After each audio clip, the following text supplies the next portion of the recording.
Let's do it! Hey, you want to make us watch a movie of your choice? Wait.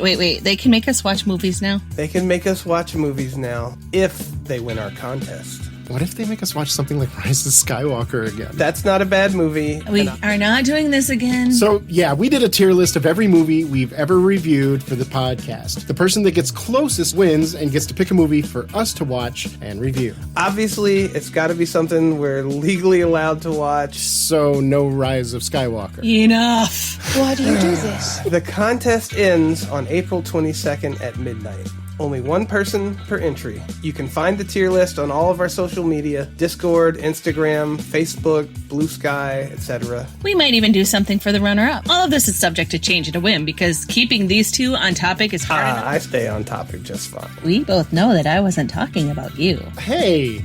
Who am I kidding? Screen share and chill. A podcast about movies. I want to know what the hell is going on. 3, 2, 1. Perfect. Welcome to Screen Share and Chill. My name is Kelly. I'm Keith. I'm Jamie. We're a podcast about movies, and we finished up our last episode by finishing up, quote-unquote, the Conan series with Conan the Barbarian and then Conan the Destroyer, and that's where the Conan movies ended, right? Right? And I was so excited because we were done. Uh-huh. And you were then, excited because you didn't have to deal with any more Conan. And then Red Sonja happened. Dun, dun, dun. Which is Conan in everything except for name.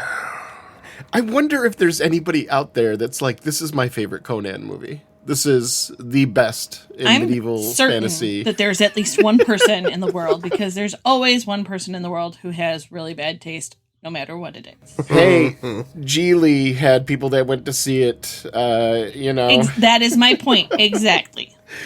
Oh, yeah, so we're watching, or we did watch, Red Sonja starring Brigitte Nielsen. Is it Bridget or Brigitte? I think it's Bridget. I don't know. Brigitte.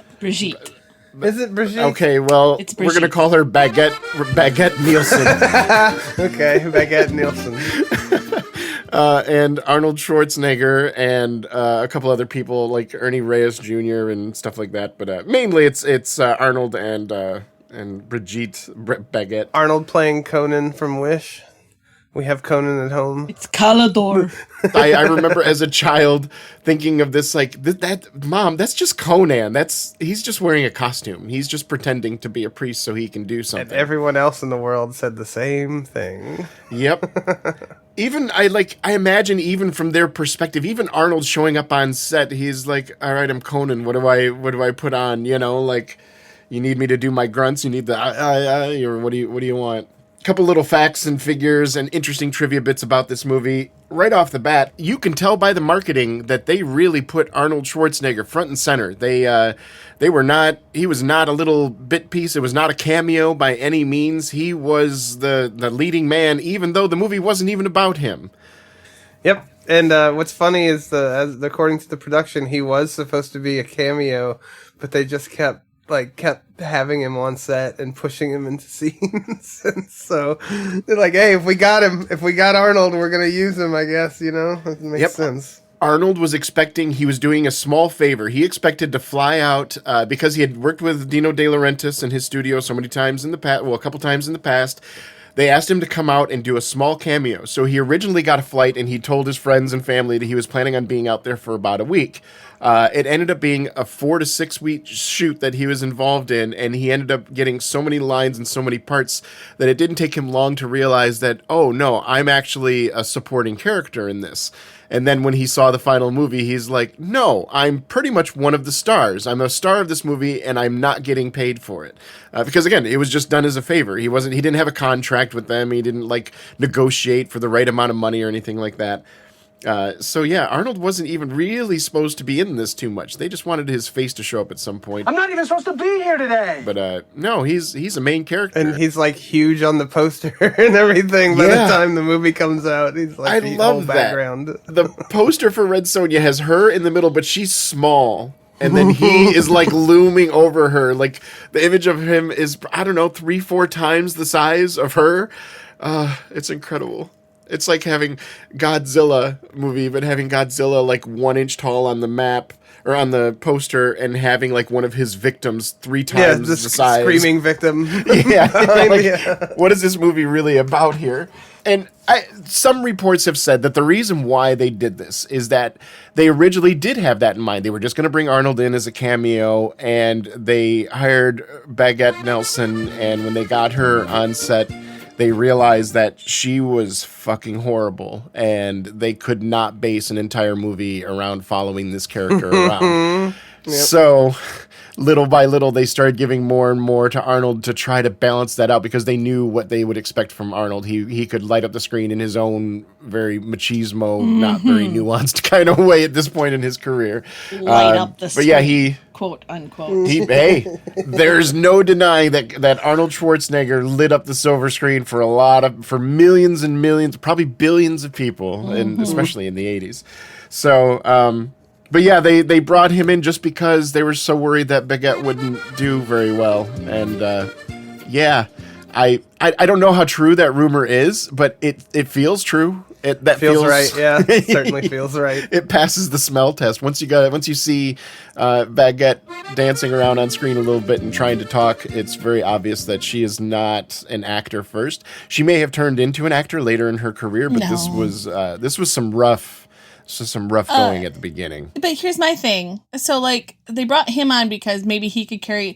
Were they trying to purposely cast everybody else around her who couldn't act at all so that it would make her look better? Because nobody in this movie can. No, I think the servant of what's his name? Falcon, yeah. I think he did an okay job. Like, for once, the comedic relief, the kind of gray morally guy, for once, that was actually pretty well done. This is, I don't know, he wasn't great. I'm not going to sit here and stand on a soapbox and extort the values of his amazing performance, but he at least felt like a real fucking person. There were times where I'm watching this movie, I'm like, I feel you, Falcor.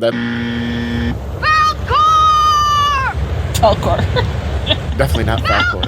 But yeah, I mean, overall, it was not a shining example of wonderful acting. So as the producers were so worried about Baguette's acting, you can tell one of the things that kind of still made it in was that the story was supposed to start with an actual backstory, kind of similar to Conan the Barbarian, where they were going to show all of that recap that they did, where it's like a flashback where she's talking to the spirit in the woods, and she's seen the flashbacks about her past, about her family getting killed in front of her, and her town getting raided, and her being assaulted by the soldiers.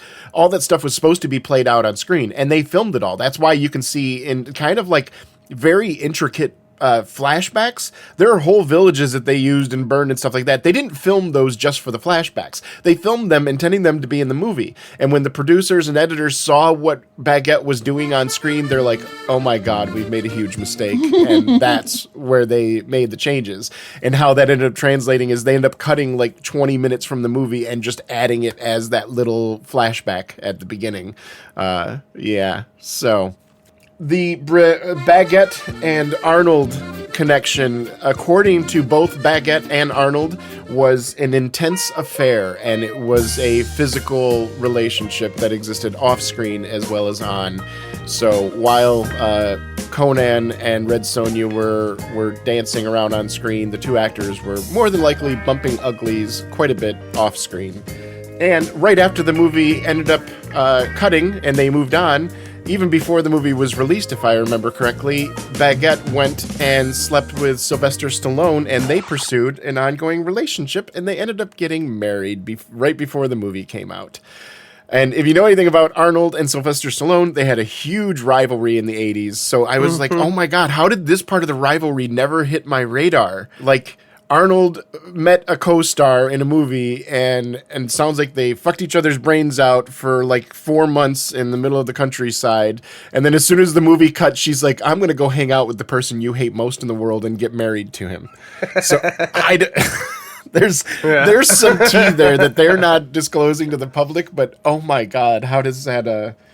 I'm sure it didn't help the rivalry between Sylvester Stallone and Arnold Schwarzenegger. Yeah, that's probably some nice fuel on that fire. I like to imagine that she was like so pissed off at Arnold for something. She was like, I'm going to go show you, and I'm going to go and fuck your enemy. Like, Yeah, super yeah, petty. that's the way I read it. Like, I'm gonna go fuck your bully. Marry your enemy. Yeah, I'm gonna go fucking marry your bully. Because he's that much better than you.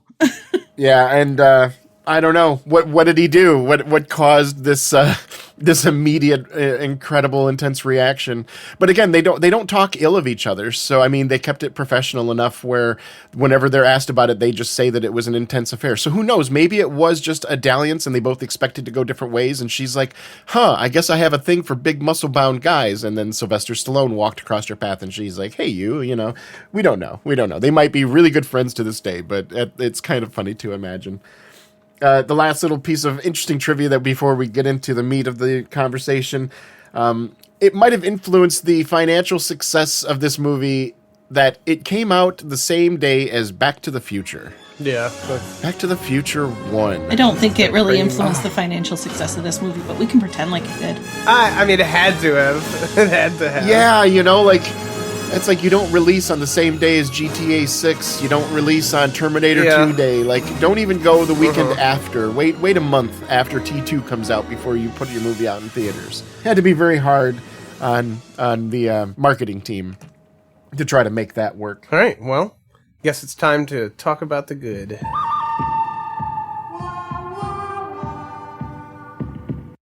Yep, that's about it. I have good notes. Yeah, we do have some good notes. There might not be as many as some blockbuster and Oscar-winning movies, but... Personally, I was more entertained by this one than I was by Conan the Destroyer. Conan the Destroyer is like... feels more, I don't know, outwardly hacked up and stitched together because of taking out their scenes. This one, I don't know. It reminded me of a good, like, Clash of the Titans style movie. That's kind of the vibe that I got off of this one. Was mind you, this movie was made in 1984, and I'm comparing it to a movie that was from the 60s, the mid 60s. Yeah, so that's its like level of competency. Mm-hmm. But I did like this one more than Destroyer. But I think that's just me out of you two. Now, yeah, because we're in the good category, I'm just going to let that go. And I appreciate your opinion, Keith. I think that's it's very admirable for you to say something so controversial on a public stage. So bold, yet so Sure. wrong. Yeah. A couple things that I really enjoy. Right off the bat, the priestess fighters in the temple, some of them look like they were better fighters than Arnold and Baguette. They were amazing. I have badass warrior women written down, and also this cool overhead shot of the swords of the nuns that they open with. Yeah. That was very cool. Yeah, you can tell they were trying to make a Conan-esque movie. They were trying to make something similar to Conan the Barbarian, dark and gritty with a little bit of humor. They just had problems, but yeah, we'll get to that with the bad and the ugly. But My first good was the badass sword. Like, literally, just the badass sword. which Like one? hers. The one that Red Sonja uses. Yeah, it is a nice sword. I don't like it as much as Conan's the ancient sword that he uses. That handle on the blade is really cool. At least they didn't wuss out and give her like a tiny little chick sword, for lack of better words. And that's a very common thing. I remember reading this years ago that a common trick that they used to use in movies and in stage plays and stuff like that is you give the villain a really big sword that's heavy. You give the hero a smaller sword that looks proportional. Like, you don't make it, you try not to make it like look smaller, but you got to make it lighter. So it looks like the villain is struggling with the weapon and they don't know what they're doing as well as the hero, and he can move around quicker, he or she can move around quicker, and yada yada. And it was a choice for them not to go with a little tiny sword. They went with, it looked like an actual meaty sword for her. So good for them that they kind of, I don't know if they really broke the trend, but they didn't give in to that too much and try to make her too dainty. Right. I mean, they could have given her a little bit more clothing, but... They could have given Conan a little more clothing too, in the last movie. He wore more clothing in one scene of this movie than he did throughout the entirety of Conan the Destroyer. So that is true. And what did you say? He looked like a 70s disco dancer at a few points? Yeah, He looked like he was auditioning for the YMCA. Is actually what I have go. I have Disco Barbarian written in both the good and the bad column. Yep. Disco Stu, Disco Conan. He's got like the headband and like a crushed velour Barbarian the costume. whole works. Conan in the discotheque. I also have Sonja's badass mullet in both the good and the bad column. Oh my god, there's no Yeah, denying what a that thing. serious mullet. That is, like, what did you say? Joe Dirt would be proud? Yes. Yes. There's no, it is like, if you were to take a mullet, if I were to describe a mullet to a little kid, and you tell him, you know, short on top and in the front and sides, and then it gets longer in the back, and then you said, just go wild, and you gave him a bunch of candy. This is what they would draw. This is not what humans normally do with their hair. No, that is not. I liked the outfits for the bad guys. I like the black and gold armor and the color scheme. I've always been a fan of black and gold color schemes. I think that looks cool together. Even though, you know, the only sports team I can think of that does that is the Saints, right? Is there any sports teams that do black and gold other than That's them? the Saints, baby. I mean, that's That's unfortunate. about it. I can't It think of black and anybody gold. else off the top of my head. would be a lot cooler if the black and gold was on a good team. But I mean, Hey, they've been good at moments in time. at some points in history, they have done good things. You really can't talk about bad football teams and say the Saints when you're from Detroit, man. You can't.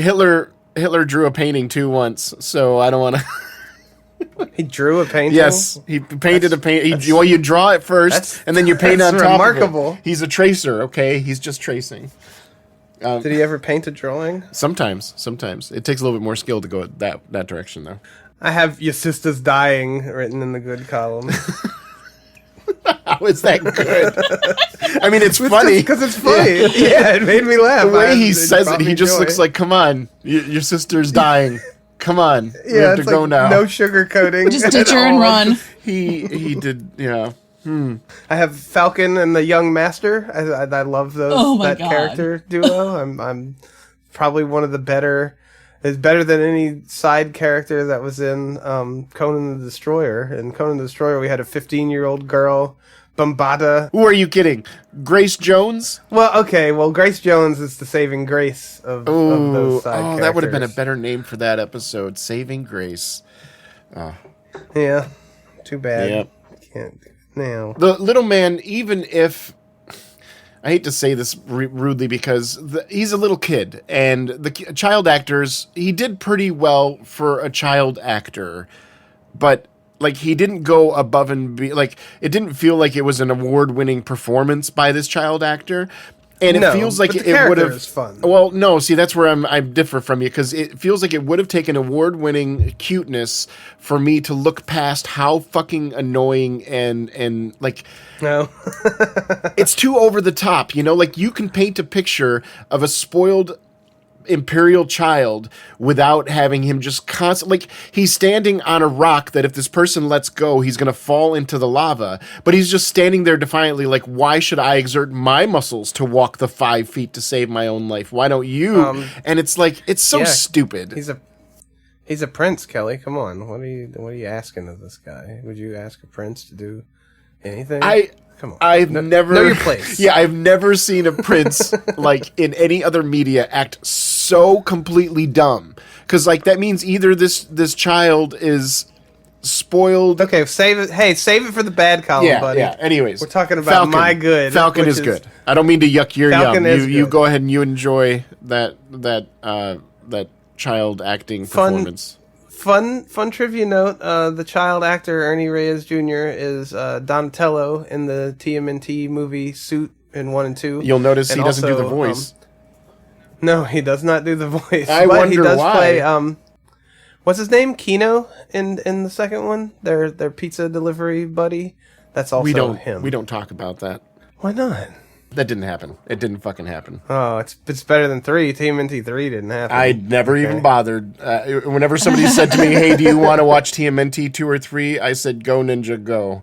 As in, get the hell out of here. Year of the series, huh? Right? That's, Hey, I'm like, TMNT 1 is phenomenal. 2 and 3 are abominations. That I'm a big TMNT fan, and it was There's apocryphal.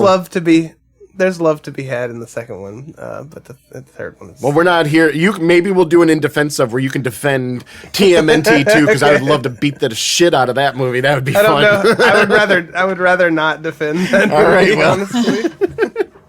What were you saying, Jamie? In contrary to Keith's good, my only other good was the jester dude attacking the kid.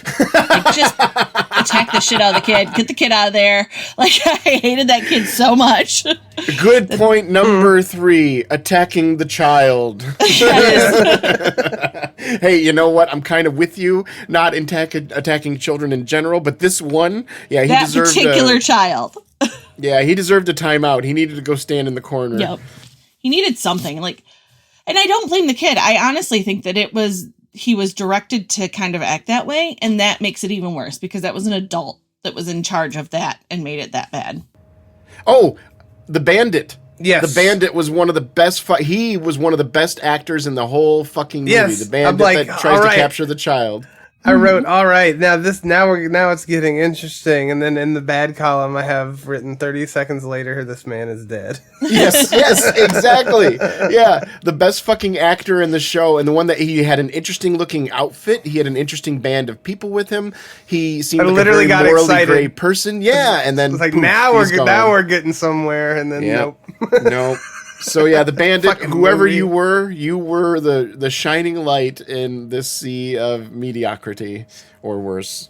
I have spider purring like a kitten. Yes, that was exactly the next thing. The spider pet is what I was calling it. Peter Parker needs one of those.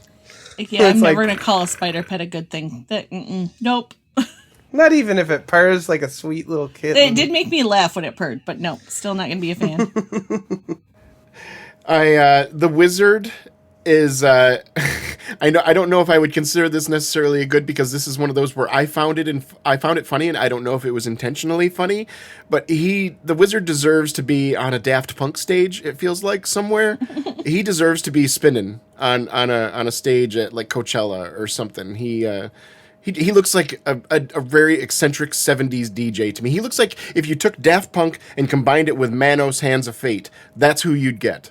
Is the wizard in the tower, or in the end of this movie, the one that's cutting the board and all that stuff. Oh, and I also put in here as a little side note, good little man shooting his shot with Sonja. That was one moment where he was kind of cute, and it was adorable, and it felt a little more I thought ad-libbed. that scene. That's where he was training, right, in the cave. Yeah. Is that Yeah. what? Yeah. That I thought that whole little scene was like his best moment. Honestly. Hey, and at least he had some character development. He grew as the movie went. Nobody else did. Nobody else changed Right. at all. Well, Nope. I guess you could say Sonja learned to trust a man, but she's still angry and whatever. She's just trying to get laid. So I don't know if that's character growth. Read Sonja's character growth. I guess I'll put up with men because I really want some dick. I mean, I feel that. As I say it, I realize I know a lot of women that would go, yeah, that's kind of Yep. the way dating Yep. works. Yep. I have to Yep. put up with stupid fucking men in order to get laid. What's the quote? The quote that sexuality isn't a choice because if it was, nobody would ever pick men. Yeah. Oh, I used to have an ex all the time that she'd say, the worst thing a man can do when I've made up my mind that I want to sleep with him is to talk. Please just shut up. All right, so I think that's all of our good. No, I have one left. Oh, okay, go ahead. I liked the infiltration at the end, and there was actual violence in this movie, and I appreciate that. There was like chopped arms and flying heads and stuff. That was good. It was better in that regard here than it was in Conan the Destroyer. Yeah, I guess. Yeah, it was. I found myself caring less as the movie went Sure. on because of the other things. So again, if I don't care about what is at stake, then the combat itself, I'm doing the rolling with my hand, come on motion, because I don't really care. All right, let's talk about the bad. I got to start it off with the hair because we got to keep going on that. That's my first bad note Yep. is Mullet again. Any movie that we do from the 80s, let's just stamp that. Let's get Jamie a stamp that she can use for her book. The hair. Because it's bad again. You get YMCA Conan and Let's just Super say Mullet Sonja. I agree with y'all. It's just in a different category for me yet again. I agree. Oh, it's bad. It's worse than bad as far as I'm concerned. Her mullet is disgusting to me. Like, I find it repulsive to look at. Yes, exactly. It's not even kind of attractive. It's like awful. It's awful. The color of it, the whole thing. I would rather her like be walking around with Liberty spikes or something like that. Like bald head like Jack from Mass Effect. I don't care, but not this haircut. She looks like she took fucking miles per hour from the Sonic games and stretched him out and stapled him to the back of her head. All right, one of my bads, I'll just get this right out of the way. The acting. Just in general. The acting was bad. There were moments that it was good. There were moments that it was okay and adorable and believable. And there were moments that it was absolutely fucking horrible. So overall, it was just bad. Yes, bad acting throughout. Not good. Nope. Yep. Mine is also Arnold's YMCA audition in the opening. Like, it set the wrong tone for the movie all around. Like, He showed up looking like the Native American guy from yeah. Some of the dialogue too is just like, I don't understand. Like, I'm a mercenary, nobody pays me. It's like, no, mercenaries Literally, are specifically people who are paid. So are you a failing mercenary then? Right, like, what does this mean? And then he tells you that he's a priest, but it's also kind of meant to be Conan, and it's like none of these facts really work with each other. And it feels almost like somebody wrote the lines early on when he was just going to be a mercenary, and then somebody at the end was like, no, we can say that he's a priest. And then somebody at edit saw that part, and they were like, fuck it, who's paying attention anyways? Here's my take on it, is it was supposed to be like 7 different people, but they were just like, just throw Arnold in, nobody will know, nobody will notice. Well, I definitely would notice Arnold, but it was different parts was my point. Like, it was supposed to be 7 different people, and they were like, just use Arnold again. Just use Arnold again. He's the only thing we got going for us in this movie. Yeah, maybe they wanted to have some other actors come in and be different parts, and then Arnold would just have a little cameo at some point where he tells the woman about maybe he's the exposition guy that comes in, which that would be the height of Arnold's career coming on, and the only thing we need you to do is to show up and talk. Okay, do you want me to wear a bikini? No, you're going to wear a Native American garb from the YMCA video, and you're going to tell everybody what's going on. All right, give us one of your bad, Keith. I have, the dog is, hey, the dog is bad. That's who's bad. Lay down, baby. It's okay. Calm down. There's people outside. The dog is bad. Yes, you are. I have, such a baby. I wrote "arg" as someone's death scene. Oh, the dog got excited at that one. I'm thinking maybe it's the guy that gets crushed under the wheel. The guy from Indiana Jones that gets his face melted. She just wanted to go outside and see what was going on. Everything's fine. She wanted to talk about how bad this movie was. That's what I think it was. She's like, I've got opinions, damn it. So I'm thinking maybe that arg that you're mentioning, maybe that's the guy that gets squished under the wheel. Maybe that's But he another just thing in my bad screams. column is they don't show. There's no like mess when they show. Like, we don't get to see a squished guy. We just get There's to no see Judge Doom from Who Framed Roger Rabbit. Keith wants That's mess. what we all wanted. We all wanted the little cartoon smash and the spray of blood against the wall or something. They should have been bubble against like popping a balloon full of ketchup. It should have looked like against that wall. Brother, But anyway, Furry codpiece is another thing that I have written in the. imagine how bad uncomfortable column. that would be on your thighs. You take a step and you're like, "Ooh, it's a tickle. I'm feeling feathers up my ass." The chafing would be awful. The chafing would be horrible. Yeah. I don't know. And the feathers would not be in good shape for very long. They'd get wet and dirty. And anyways, we'll move on. Why do you do this? The first fight with Red Sonja, I think, is hilarious because to me it resulted. It had 3 steps. One, she gets her sword ready, and you're like, oh my god, she's been training forever for this fight, and she's supposed to have the strongest sword arm in the world. And so she gets ready, and within 5 seconds, the other person completely disarms her. Mm-hmm. And she immediately dives, picks up the sword, and then twirls And she starts doing these spins and twists and whoa, whoa, whoa, whoa, whoa, whoa, whoa, whoa, whoa. And everybody just stands back like, whoa, look at her go, man. So, like, that's the steps to her fight process. 1, get disarmed. 2, get your sword back. 3, twirls. And that's it. Twirling.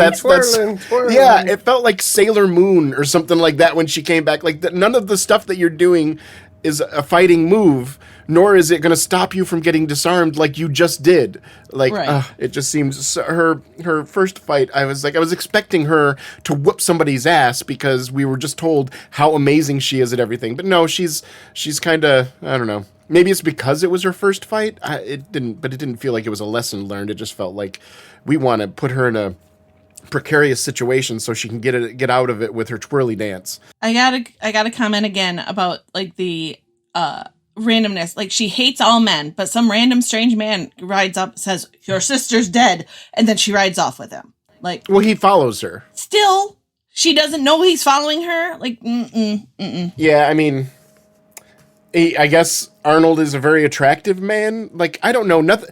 Everybody, it's kind of like Arnold is sold as a sex symbol, but I don't know a single woman that is like, oh my God, Arnold. Oh, I've got the hots for Arnold. No, I don't know a single woman that does.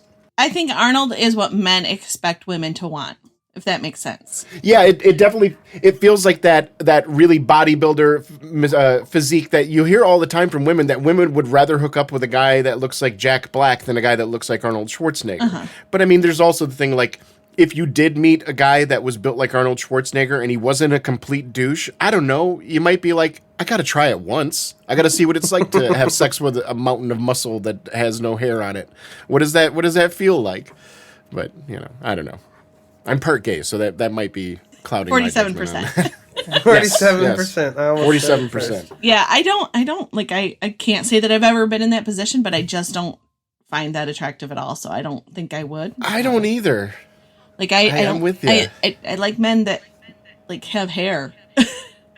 Yeah, and like a little bit of give to their body. Right. There's definitely like when you meet somebody who's like the size of the mountain. Yeah, there's some curiosity there, but not necessarily because the muscle. It's just the size. Like, they can throw you around, and that sounds really bad. You know what I'm saying? Yeah. There's that curiosity to it, but they don't have to be the muscle bound ones to have that curiosity. Yeah, whether you're the kind of person that enjoys doing the throwing or being thrown, I think everybody knew exactly what you meant by that. Speaking of the sex and the attraction and stuff, one thing that I forgot to mention from my good column is I did enjoy the whole not Conan and Sonja like fighting all night as a stand-in for like fucking all night. I thought that was a fun sort of gag, you know. Yeah. Like, because the whole thing is I can't sleep with a man unless he defeats me, and so they're like equally matched, and so they just keep fucking going all night. I enjoyed that. Conan has the good response of, so the only man that can have you is one that's tried to kill you. That's logical. Yeah. Right. No, he doesn't say that's logical. I have this written in the bad column. He just says That's logic. That's logic. Yeah, like, I even noticed that too, because I'm like, what? That's logic. Is he trying to say this is a great example of logic? Like, where'd you come from, Mr. Spock? Like, what the fuck are you? Yeah, what if Arnold was cast as Mr. Spock? Oh my gosh, that's totally off subject. We're gonna go on down a horrible I would tangent. watch that in a heartbeat. That's incredible. Oh, speaking of Star Trek, I'll have you know that I did not bring up in our last episode that Olivia d'Abo, the woman that plays Jenna, she was a primary character in Star Trek: The Next Generation, an episode. I think it was Q Who or something, but she turned into a Q, and she was a big part of Star Trek. And I didn't even mention it. I feel like a jerk, but I mean, I got a different Star Trek reference in, so I still hit my quota. But Your quota. And that's how he threw in a Star Trek reference here. Yeah. Well, I mean, I can figure out one either way. Another bad for me is the combat. I didn't notice this until the end, and I don't know if this was just during the Red Sonja Queen Jenna or whatever, the Queen, what's her name? I don't even fucking pull up the cast list or anything. Queen Gedrin, that's what it is. Queen Valeria. No, yeah, Queen Valeria, which we have to point that out. Sandal Bergman, the woman that played Valeria in Conan the Barbarian, also plays the evil lesbian Queen Gedrin in this movie. And as much as I touted her positive impact on the first movie, she won a Razzie for Worst Supporting Actress in a film for this movie. And she is largely remembered as being a horrible actor in a big part because of this movie. And, I mean, I can see it, but it's like looking at a bushel of rotten tomatoes and pulling one out and going, this one is bad. Like, well, yeah, they all suck. It's a big pile of shit, and they all suck. I don't know why you had to pick on her for it. Yeah, so anyways, when she's fighting, Gedrin and Red Sonja are fighting at the end. And if you go back and watch it again, if you are so inclined, you'll see that they sped up the camera. And this is a common thing that you do in some movies, but generally it's not sped up this much. Their fight scene must have been really slow, and maybe they gave Sandal Bergman one of those big heavy swords like I talked about that they often give to villains, and it was just too much for her. But you still had two women that were very physically capable. They're both 6 feet or taller and very strong women. So, but it's so sped up, and they decided to put this fight scene in a room with a bunch of candles, and they have the candles a lot of times in the foreground of the image. So you can clearly see this candle flicker going brrrr as the women are fighting in front of you, and I'm like, this isn't even. Right. I'm expecting to hear the Benny Hill music going on while they're doing this, and see them run out the left and then come back onto stage from the right, and then they look around and go, whoa, where'd they go? It didn't add to the mystique for me. See, my comment on the fight scenes are generally in the ugly, but so we'll get to that later. But the never-ending practice in the woods. Oh my goodness, I got so bored during that. Her practicing in the woods endlessly that I couldn't even take it. They had to pad it out. That's why I think shit like that happened, honestly. I think they padded it out. They had this thing in Star Trek where they used to call it pillarisms or something like that. Basically, when they had an episode that was like 35 minutes and they had to hit 42, they would look to one of their executive producers, Michael Piller, and he would just write these little character moments. That's where you got the poker games. That's where you got Geordi growing a beard. All these little random things that fans love nowadays. And it feels like a lot of that was thrown into this movie, and that's where Conan got a lot of his lines. You could cut out almost all of the camp scenes in this movie, and it wouldn't affect the overall story at all. I think those camp scenes were added because they were running out of time because they cut all the shit from the beginning. Yeah, they cut the origin out. Yeah. So they're like, dude, our movie is an hour and 5 minutes now. We got to add something. All right, Conan, get in there and flirt with her for a little bit. Oh, you want me to fuck her right away? No, you can't. You got to fight her for like 5 days. You know what? People are stupid. They won't fucking notice. Womp womp.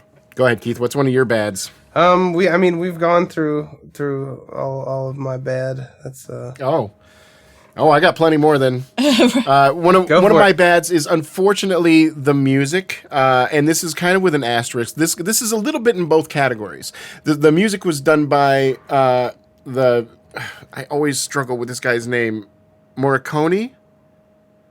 Ennio Morricone. He's done a ton of stuff. He's a widely known film composer. He's big on doing spaghetti westerns. He did A Fistful of Dollars. He did fucking The Good, Bad, and the Ugly. So whenever you're hearing The Good, Bad, and the Ugly, that was Morricone.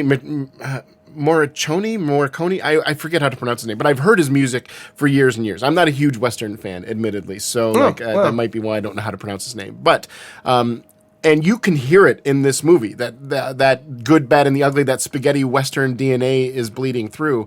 And I'm not a big fan of that kind of music, and I don't know that it fits this setting. It makes me think of a different setting because it's so well established that way. I think the parts that he did well, I think he harnessed the Conan themes from the first movie pretty well, but I think overall, I think he went in a different direction than I would have preferred if I was the producer. I don't know, and it's not his fault. That's what he did. I think that the producer hiring him was just bad casting choice, pretty much. So, the child torture, I had to throw that somewhere because it's not very often that you get child torture like blatantly in a movie. The 80s were a wild time, my friend. That was The sword fighting sometimes doesn't feel very realistic. It feels like they're slapping each other with the flat of their blades Again, during the combat. That's in my ugly. Some of the combat was okay. Like it wasn't bad all the time. That's why it ended up in my bad overall, because some of the combat was okay. Like the priestesses at the beginning, they were fucking hardcore. That was the best fight scene in the whole fucking movie. It's the one they started with. But some of the personal fight scenes, especially with Sonja herself, she was hitting with the side of her blade, and I'm like, what? How did they fucking teach you in the East when you went to study? Yeah. Did they teach you don't stick them with the pointy end? What the fuck are you doing? Stick him with the pointy end. That's the essence of it. The flat of the blade. Hit him with the flat of the blade. Yeah, that's how all really good swordsmen get around to it. It gives you less aerodynamics and less damage. That's what you want. You want less force, less damage. You want to politely let the person know that their actions are unacceptable in a civilized society. Just switch from swords to fucking cricket bats. All right, it's time to talk about the ugly.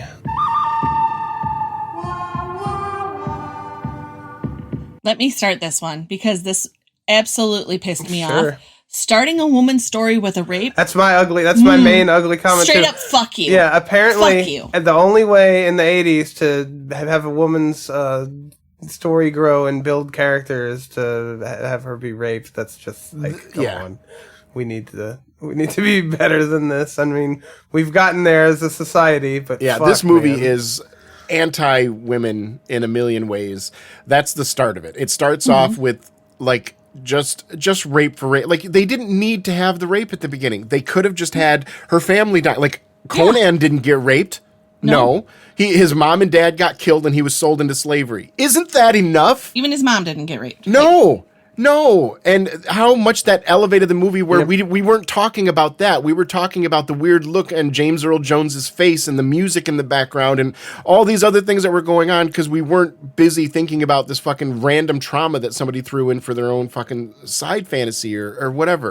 And like you combine that, and I'm going to piggyback off you with a lot of people say that this movie is latently homophobic because the big evil is a lesbian, and her big evil is that she wants Red Sonja and won't take no for an answer. So she wants to assault Sonja as well. And it paints that picture of the only LGBTQIA plus person we've ever seen in the Conan universe is an evil tyrant that wants to use her power to sexually assault women. That's it. Okay, cool. So sexual assault is just kind of a theme of this movie, and I mean, and as long as you throw a few jokes in, you can have rape, you can have lesbian assaulters in bathrooms, you can have child torture. It's okay. We're making jokes about it. It's okay. It's okay. We're not being serious. You can tell this was written by a fucking boomer dude, you know? Right. Yeah, 100%. Yeah. And even like the line, another ugly I have is the line, hatred of men and a lovely young woman may be your downfall. Oh my goodness. At that point, she has to learn to love men. I wanted to throw something at my TV screen. I was done with her the movie biggest at that problem is she doesn't give men enough credit, is really what her problem is. Yeah. Oh my God. So this movie is not all men. Yeah. This is yeah. that's the lesson that Red Sonja has to learn is # not all men. Yeah. Yeah, Like, not all men, but always a man. At my TV screen at that point. I was so done by that point. Oh my God, this is how Gamergate got their rallying cry, was watching these kind of movies in the 80s. How did it not hit people like us, Keith? How did it miss us? I really don't know. I couldn't tell you. I guess because we're not complete fucking failures in the brain department. I would hope. I mean, it seems pretty obvious to me to not go down that path, but Apparently it's not obvious to everybody. Right. No. All right, so one of my uglies, and I don't know if it belongs here or not, but is anybody else getting off this entire franchise, a weird Orientalism vibe? Yes. Yeah, a little bit. Like Asian people can't speak English, and they're really good with weapons, and they're really harsh, and they're just kind of, I don't know, they're painted in very simple strokes, and it doesn't feel like they're painted derogatorily. It's just real fucking simple. And it's also just part of the setting too, but like you don't notice that in the 80s because, people weren't aware. I think we're just hyper aware of that kind of thing and portrayal today. Yeah. So, I like you said, I don't consider it derogatory, but it pings, It's like you want to be wary of that. And kind I think of thing. I think it's largely due to me being a little bit more aware of it because it didn't seem offensive. Again, they weren't painting Asian cultures as barbaric or primitive or violent or anything like that. But it just feels like I don't know if this would work as well. I don't know if you would do it differently today. But also, we praised them earlier in the franchise for, trying to fit in this weird mishmash hodgepodge of a bunch of different cultures. And when you do that, it doesn't really give you a lot of time to go deep into their culture. You only get 30 seconds and 2 lines. So what can you do with that? Right. So, I don't know. Maybe it's not an ugly. I just figured it was worth mentioning. It's definitely worth mentioning because it gives you kind of that ping, like Keith said, for lack of a better word, of just this is a little uncomfortable. Yeah, a little bit of a double take. Right. Yeah, I'm fry-eyeing it a little bit. Yeah. Right. Yeah, that's a good way to put it. Super Mullet is in my ugly, just to clarify. We've already discussed it. Stapling a hedgehog to the back of your neck does not make you a warrior. It literally looks like Joe Dirt's mullet, except maybe slightly longer than Joe Dirt's. It's like Joe Dirt dreams about having that. When he goes to sleep at night, he's in his heaven cloud, and he's got that huge Brigitte. He probably looks just like Baguette Nielsen when he's in his dreams. I wouldn't surprise me at all.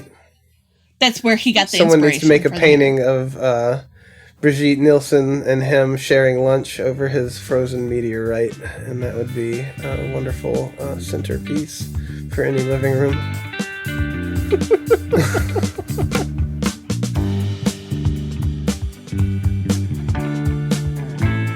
I also kind of got I don't know if this one belongs in the ugly, but I didn't realize how much the Dutch and Austrian accents sounded alike, because at one point I was very convinced that they let Arnold do the dialogue coaching for Red Sonja here. yeah.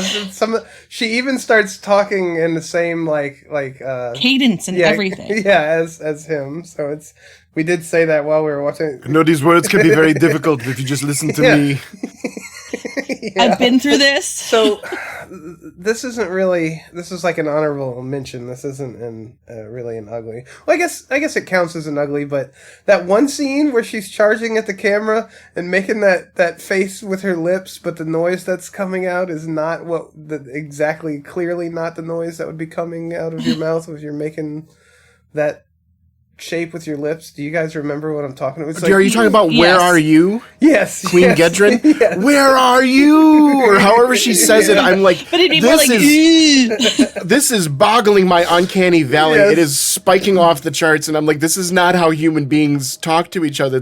Maybe that one scene is why Sandal Bergman got the fucking Razzie, just because everybody watched that and went, and everybody, some people violently shit, some people threw up, some people threw their babies off a cliff. We don't know our brains don't know how to respond to this when we see it. This is not what humans do. Yeah. It was. I don't remember exactly. I'll have to pull it from the movie. I don't even remember when it is or anything. Do you remember when it is? No. I don't want to watch this whole fucking movie again. Nope. If that means that clip doesn't get in it, sorry, folks. Yeah. That's all she wrote. What do we have any more ugly from anyone? I do. The sword fights, like I was saying, it was in my ugly. You can, because they're hitting each other's swords with the sides of the swords, you can watch the swords bend. In almost every fight scene, you can see the swords bending around each other. Yeah. It drove me crazy. Then you know what? That's kind of one of my bads that I maybe I didn't write it in, but the sword fights didn't make any sense even as a child, because I was thinking, you spend all this time whittling down your sword to make sure it's as sharp as possible, and then you're just going to use it again.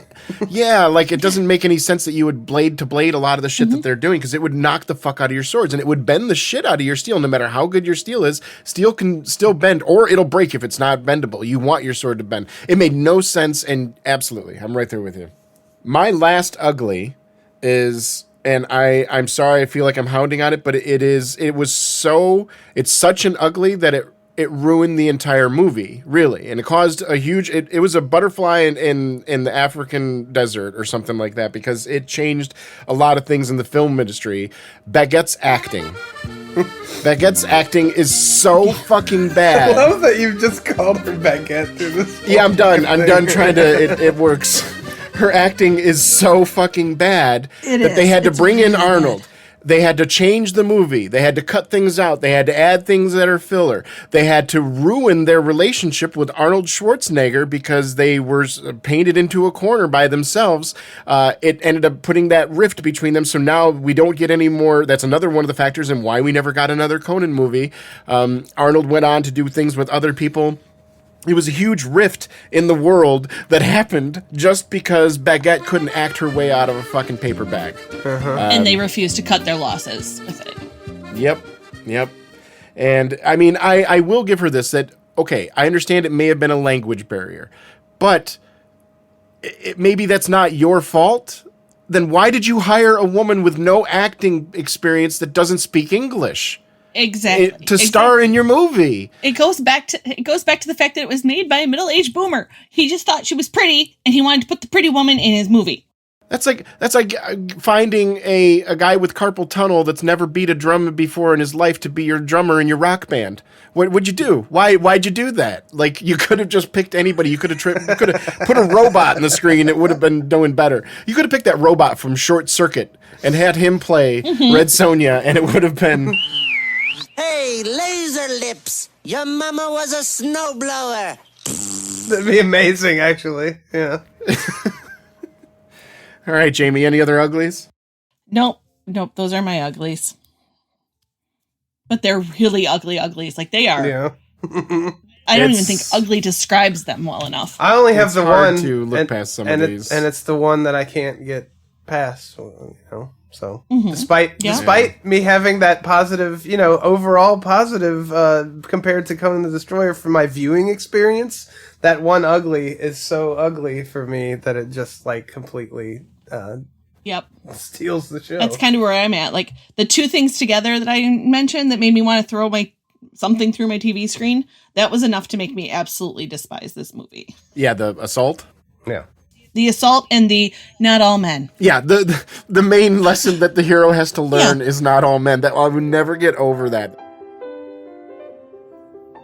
Oh, hello there, dear listener. I hardly noticed you over all of my coolness. Do you want to be cool too? Well, what would make you incredibly cool is to share our pod with someone that you love or with someone that you hate, depending on how you feel about the podcast. He's right, we're a solid gift for people you love and hate. Research has shown that when you share us with your friends and enemies, you feel 100% more satisfied in your life. I have heard that study. It was a recent study. It was really remarkable work. You know what else you can do? You could subscribe to us. Oh my God, is that really? Oh, that's Yeah. a You huge could subscribe? It's a huge ask. What a big ask. It's not really. It's super easy. You just hit the little button. Boom. We show up in your podcaster thingy every single week without you even having to think about it. Now that you mention it, it is pretty easy. Just hit the subscribe button. Like, you know how many buttons we hit to bring you this hit content every week? You're going to be asking them to set it to auto download so that we are just waiting. You know what? Yeah. You are so I'm smart. cool with that. You know how much work we put into making the least they can do is share it with their friends and hit the download button, subscribe. Why wouldn't you? We're trying to make it easier for you in the long run. Yes, we're just trying to help you. I'm just trying to help you. I'm sorry, but I don't need your help. Yes, you do, motherfucker. Yeah, and while we're tasking you with all these chores, you might as well come yell at us about it on social media. We are on YouTube. We are on Blue Sky, not the bad place. We have a fresh brand new Insta. We're on Facebook, so you can come share your slop AI images that your grandma sends you with us. We'll be happy to take them and discuss them. We have a Discord where you can come chat and post and interact with us. Tell us how wrong we are about our opinions on movies and post your page-long essays. Or how very right I am. I'm waiting for people to tell you how wrong you really are about Rise of Skywalker, but yeah, right now you're sitting easy because nobody's bringing up this huge gap that you have in your logic. Hey, I hope no one brings up my huge gap. Dirty. It's not something that I like to talk about in public. Well, you picked the wrong hobby to pick up, my friend. We also have a Ko-Fi page, ko-fi.com/screenshare, where you can buy us a coffee, rent us a movie, and a bunch of other stuff too. So, I mean, even if you don't want to spend the money, there are ways you can help us, right? Yeah, absolutely. You can get on and give us a review. You can tell Keith how wrong he is in reviews. You can tell Kelly how wrong he is in reviews. You can tell me how right I am in reviews. You can talk about all of it. Why don't we spin this positively a little bit? Can we be? Let's try this again. No, it's fine. It's fine. Because we all know that I'm the one that everybody agrees with. Always, all the time. It seems to be the case so far. Yeah, really. I'm not sure how I feel about it, but it is. You're not lying.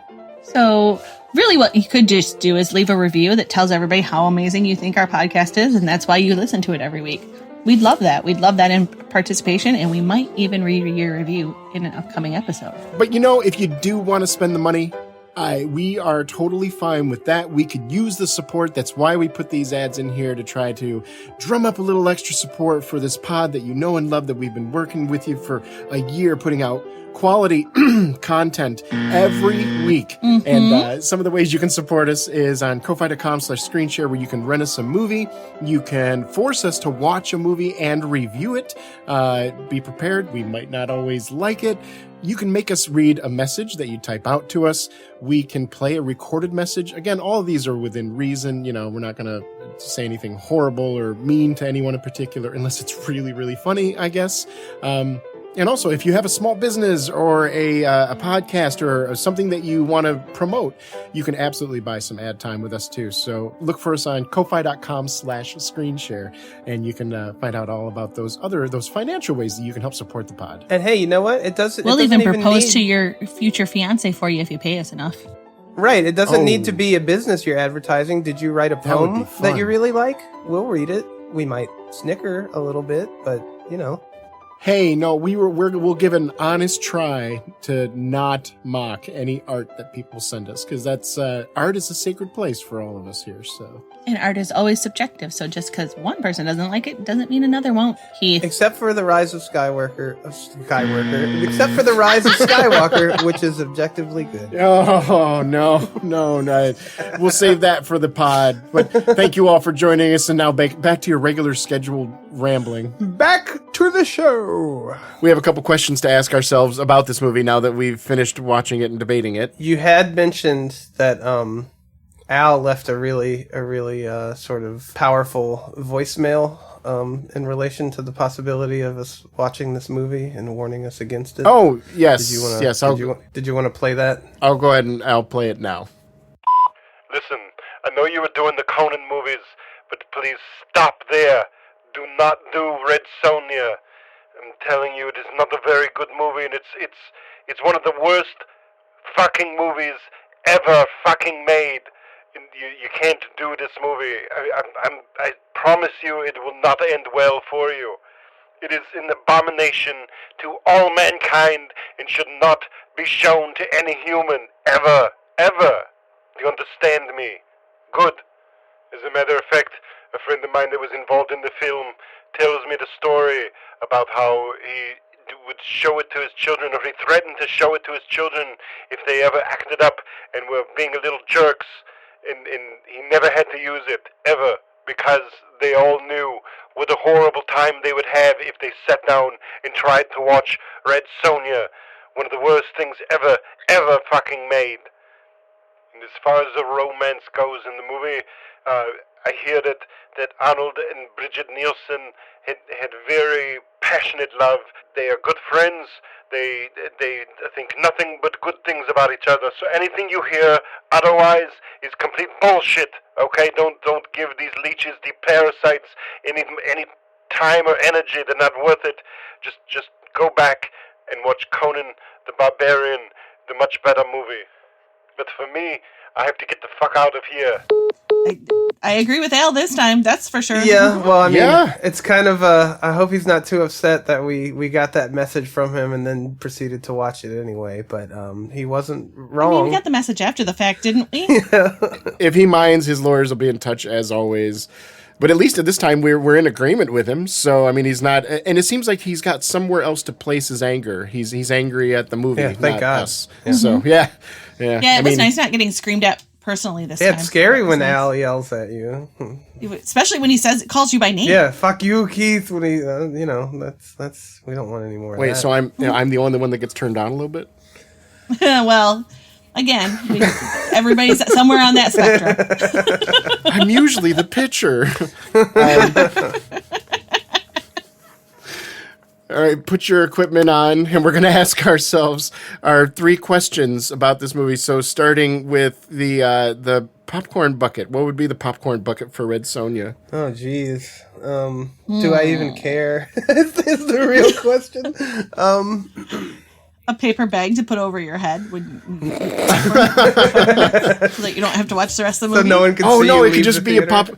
It could be just popcorn to go, so you don't have to watch the movie. We have There a you special: buy the ticket, get your popcorn, and get the fuck out. You don't have to actually watch the movie. You can tell your friends you saw it. That's It's like fine.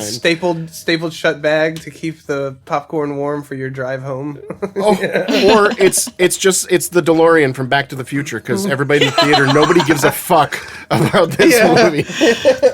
Yep, I like that Yeah. one. I think that's what it is. It's the DeLorean. That's fun. Yeah. That's With probably the flux more of what, capacitor on the front. if you traveled back in time to the weekend that these movies came out, that's probably what it looked like. Nobody gave a fuck about Red Sonja and Baguette Nielsen.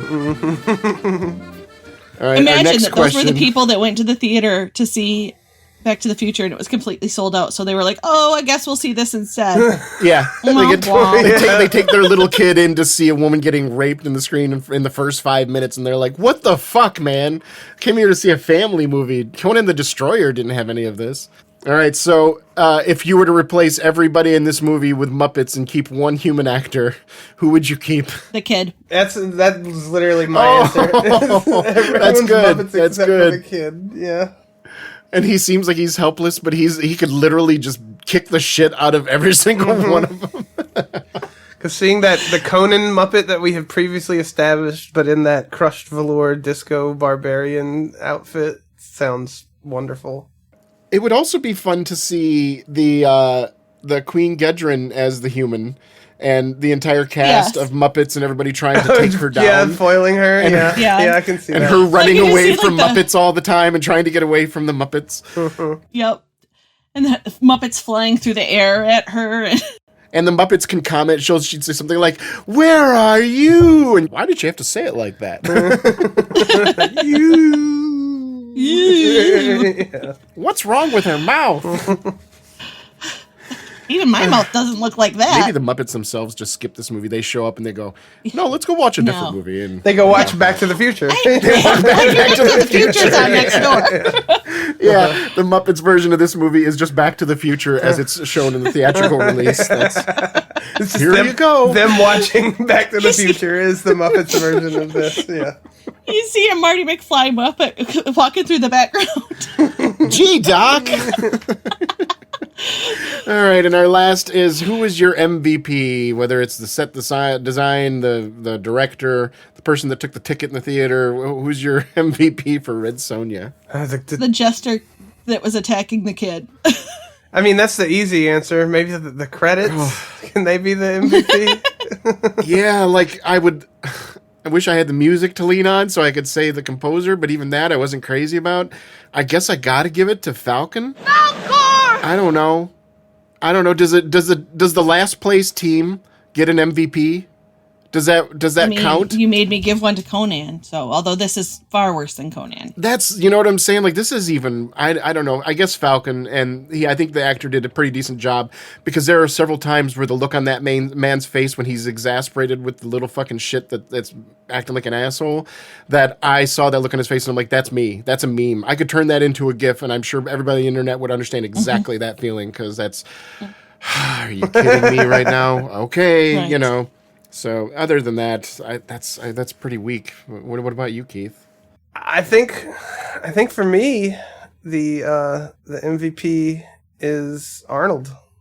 Right? Like, they completely ripped apart the whole movie Hello? and contextualized it around him, filling in the gaps that Baguette Nielsen could not muster. I think maybe it's Arnold, right? Because he's who they brought in to like fix and shore up the movie after they realized that Baguette Nielsen couldn't manage to to act her way out of a wet paper bag. That is the most logical choice, and yeah, I think your choice is overall better than mine. I just picked the person I identified the most with in the movie, but the person that was actually the most valuable to this production was Arnold. If it wasn't for him, this movie would have been, imagine, oh my God, I almost wish they would have released it without him. So it was just Baguette acting her way into a paper bag and getting stuck there for an hour and a half. Just now she's just covered in a wet paper bag. We're back to the paper bag being the perfect popcorn bucket.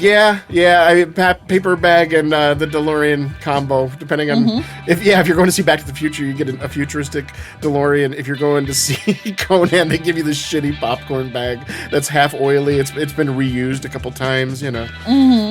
So we've answered our 3 questions. We've talked about the good, the bad, and the ugly. So the only thing left to do is to finally give it a final rating. So for the last unofficial movie of the Conan trilogy, Red Sonja, would you give it a thumbs up or a thumbs down? You really want to do this? Here. Now? Yes. Okay. Okay. Let's do it! I'm going to give this one a thumbs down because of the ugly comment. Even though, like I said, the actual viewing experience for me of the movie, I was more entertained than with Conan the Destroyer, because at least it wasn't another huge drop-off letdown like that movie was.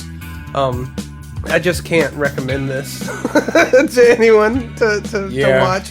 You know, I watched this with my dad, and I enjoyed the characters even more than I did in Conan the Destroyer, but I just can't bring myself to recommend it to anyone who is not if you're not really into the universe, you know. It's just no, this one's a thumbs down. And even if you are, like, I don't know. Yeah. So what about you, Kelly?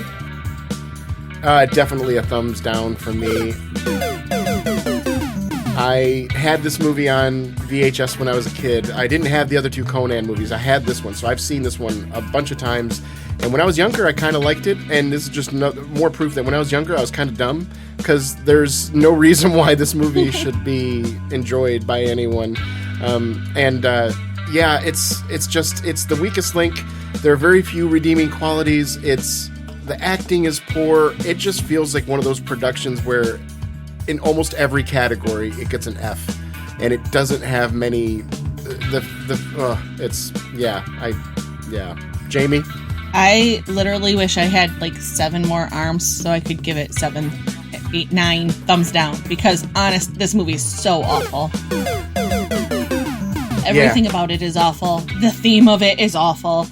I can't recommend it to anybody unless you're a psychopath. Like, this movie is horrible. Horrible. For me, it felt like it wasn't offensive, like, for example, like High Life. High Life felt offensive. But this one teetered on the edge of offensive, but it was more just that, like, it didn't feel as intentionally offensive. It just felt completely bumbled and dumb.